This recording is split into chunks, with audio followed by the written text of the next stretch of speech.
500 साल पहले कुनलुन पर्वत के नीचे एक लड़की थी जिसका नाम अलियन था।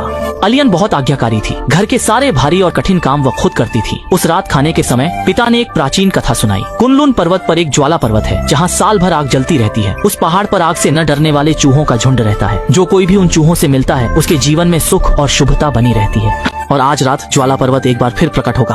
पिता ने सबको जल्दी खाना खाने कहा ताकि वे सब मिलकर ज्वाला पर्वत देख सकें। खाना खाने के बाद पूरा परिवार कुनलुन पर्वत के नीचे पहुंचा और सचमुच देखा कि ज्वाला पर्वत से प्रचंड आग की लपटें बाहर निकल रही थी। इसी समय सुनहरी लंगूर प्रकट हुआ। उसने कहा कि इस पहाड़ की आग दरअसल शुभता और समृद्धि का प्रतीक है। इस समय अगर कोई बड़ी सफलता और खुशहाली की कामना करे तो उसका भविष्य जरूर उज्जवल और समृद्ध होगा और धन संपत्ति की कभी कमी नहीं रहेगी। पल भर में गहरी सर्दी आ गई, लेकिन अलीन अब भी गर्मियों के हल्के कपड़े पहने थी। वह ठंडी हवा में छोटे नाले के किनारे पहुंची और बर्फीले पानी में अपने माता पिता के कपड़े धोने लगी। जल्द ही उसके हाथों में ठंड से फोड़े फूंसी हो गए। अचानक सुनहरी लंगूर एक आग के चूहे को लेकर आया। देखा गया कि वह चूहा पूरा लाल था और देखते ही देखते वह सुनहरी लंगूर जितना बड़ा हो गया। यह आग का चूहा तुम्हारे लिए खुशियाँ लेकर आएगा, लेकिन ध्यान रखना कभी भी आग के चूहे पर पानी मत डालना। अगर पानी आग के चूहे को छू गया तो वह मर जाएगा।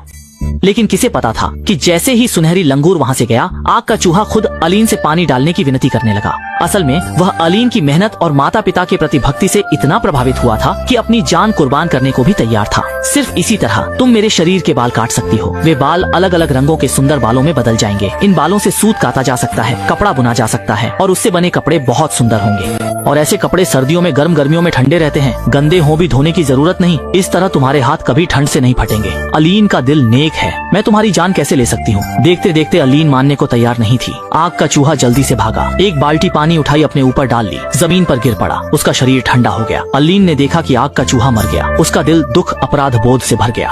अलीन दीदी, आग का चूहा देख रहा था कि तुम्हारी जिंदगी बहुत कठिन है, इसलिए वह तुम्हारी मदद करना चाहता था। हम फिर से चलकर उसके बाल काट लेते हैं। उसकी इस भावना को व्यर्थ नहीं जाने देना चाहिए।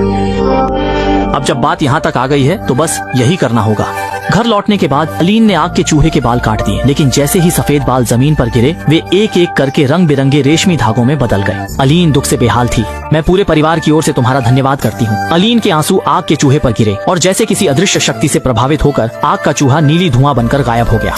इसके बाद के दिनों में अलीन ने उन रंग बिरंगे रेशमी धागों से सूत काता और कपड़ा बुना और जल्दी ही कई सुंदर नए कपड़े बना लिए। ये कपड़े सर्दियों में गर्म और गर्मियों में ठंडे रहते थे। गंदे होने पर आग पर सेंकने से नए हो जाते थे। अलीन का परिवार नए कपड़े पहनकर ज्वालामुखी पर्वत के सामने आया और आग के चूहे का धन्यवाद किया।